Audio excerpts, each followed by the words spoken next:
नमस्कार दोस्तों, स्वागत है आपके आज की 10 बड़ी और ताजा खबरों में। चलिए शुरू करते हैं पहली बड़ी खबर से। उससे पहले छोटी सी रिक्वेस्ट है कि चैनल को सब्सक्राइब कर लें। मुख्यमंत्री की अध्यक्षता में हुई मंत्रिमंडल की बैठक में पटना में 653 करोड़ रुपए की लागत से अंडरग्राउंड केबलिंग के जरिए बिजली आपूर्ति की मंजूरी मिली है। इससे शहर में निर्बाधित और सुरक्षित बिजली मिलेगी। इसके लिए अतिरिक्त पटना रिंग रोड के लिए भूमि अधिग्रहण, कंडक्शन, ऑनलाइन सेंटर नियमों में संशोधन, 8वीं पास, आनंद कार्य, विवाह पंजीकरण और विभिन्न विभागों में 694 पदों पर पुनर्गठन सहित कई महत्वपूर्ण निर्णय लिए गए हैं।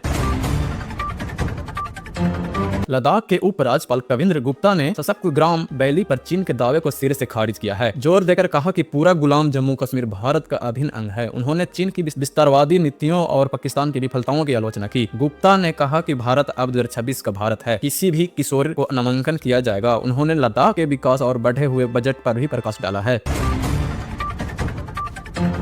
गणतंत्र दिवस पर राष्ट्रपति भवन के एट होम समारोह ने निमंत्रण पत्रों के साथ अब हस्तलिपि उपहार भेजने की परंपरा बन गई है। इस वर्ष राष्ट्रपति द्रौपदी मुर्मू द्वारा भेजे गए निमंत्रण पत्रों में पूर्वोत्तर के 8 राज्यों अष्टलक्ष्मी के हस्तलिपि जैसे सिक्किम की कढ़ाई और मेघालय की बांस कला शामिल हैं। यह पहल वोकल फॉर लोकल को बढ़ावा देती है, स्थानीय कारीगरों का आजीविका पर समर्थन करती हुई और क्षेत्र की वृद्धि पहचान दर्शाती है।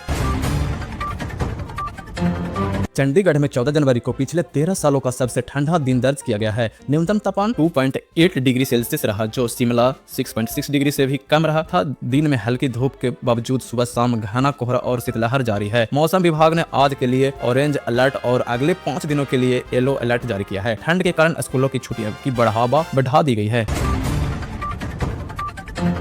दिल्ली हाईकोर्ट ने मंगलवार को कहा कि पीएम क्रैश फंड को आईटीआर अधिनियम के तहत निजात का अधिकार है, भले ही वह सरकार द्वारा संचालित हो। कोर्ट ने स्पष्ट किया है कि आईटीआर की अधिकार 81J तीसरे पक्षों की व्यक्तिगत जानकारी को बताने के रोकती है। यह टिप्पणी आयकर छूट संबंधी जानकारी मांगने वाली याचिका पर सुनवाई के दौरान की गई। सोना और चांदी की कीमतों में एक बार फिर तूफानी तेजी आई है। दोनों धातुओं ने अपने अब तक के सभी रिकॉर्ड तोड़ दिए हैं। मंगलवार 13 जनवरी को MCX पर चांदी 8900 से अधिक बढ़कर 2.77 लाख प्रति किलोग्राम के पार पहुंच गई है। वही सोने की कीमत RS 1.42 लाख प्रति 10 ग्राम से ऊपर निकल गई, जो एक नया सर्वकालीन उच्च स्तर है। ईबजा पर भी कीमतों में तेजी दर्ज की गई है। ICC को पाकिस्तानी मूल के खिलाड़ियों के भारतीय वीजा को लेकर सिर दर्द का सामना करना पड़ रहा है। वीजा संबंधित जटिलताओं के कारण कई क्रिकेट टीमों को परेशानी हो रही है। यह स्थिति अंतर्राष्ट्रीय क्रिकेट नियमों और भाग लेने वाले देश के लिए एक बड़ी चिंता का विषय बन गई है, जिससे टीमों को तैयारी और लॉजिस्टिक प्रभावित हो रहे हैं।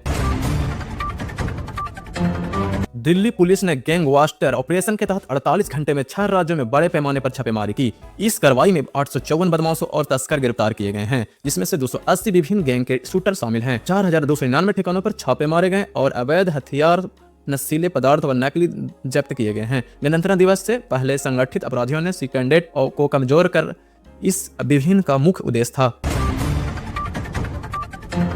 भारत और अमेरिका के आयात शुल्क तनाव के बावजूद महत्वपूर्ण खनिजों पर सहयोग कर रहे हैं। अमेरिका ने भारत को पैक्स सिलिका की शामिल होने का प्रस्ताव दिया। वाशिंगटन ने लोकतांत्रिक देशों को बैठने के अश्विनी वैष्णव ने हिस्सा लिया, जिसका उद्देश्य चीन के बढ़ते दबदबे के खिलाफ दुर्लभ धातुओं की सुरक्षित आपूर्ति सुनिश्चित करना है। दोनों देश के शोध साझा करने और आत्मनिर्भरता बढ़ाने पर सहमत हुए हैं, ताकि सेमीकंडक्टर जैसे उद्योग के लिए महत्वपूर्ण हो।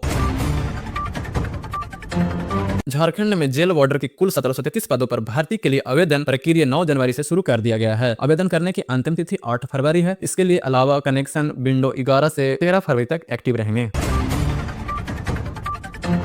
दोस्तों, ये थी आज की बड़ी और ताजा खबरें। आपको कौन सी खबरें सबसे ज्यादा चौंकाने वाली लगी, कमेंट करके बताएं। और अगर वीडियो अच्छा लगा हो तो लाइक और सब्सक्राइब करना ना भूलें।